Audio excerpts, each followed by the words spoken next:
algselt küpsetati leivad hästi-hästi suured. Leivapäts võis olla kuni 6 kilo. Aga mida aeg edasi, seda väiksemaid pätse hakati tegema. Aga ikka arvestusega niimoodi, et iga päeva kohta 1 päts leiba. Et kui pereema tõi sealt aidas selle pätsi välja, siis kõik teadsid, et sellega peab saama terve päeva läbi. Nii, aga vaadake, meil on siin erinevate suurustega lusikad ka. Et need olid siis selle jaoks, ega sel väiksel ei ole ju nii palju toitu vaja, kui selle suurel, kes tööd teeb. Siis olid igal ühe oma suuruse järgi lusikas.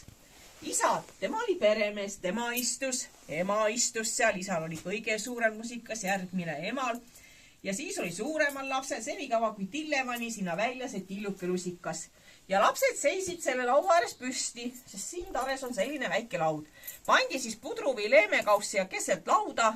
Kõige enne võttis isa, siis ema, siis suurem laps kuni selle Tillevani välja ja jälle hakkas niimoodi ring peale. Senikaua, kui see pudru või leemekauss tühi oli. Aga mis nad nende lusikatega pärast tegid?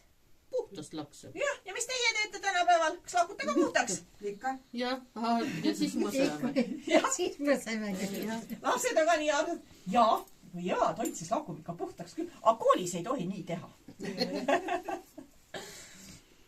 Aga kes peres leiba lõikas? Isa. Ja ainult isa võis lõigata. Ja võttis siis leivapätsi niimoodi kätte. Mitte nii, nagu meie tänapäeval laua peal lõikame. Vastu rinda. Ja parema käega südame poole. Ja parema käega jagas igale pereliikmele ka leivaviilu kätte. Mitte keegi ei võtnud ise, vaid peremees andis leivaviilu.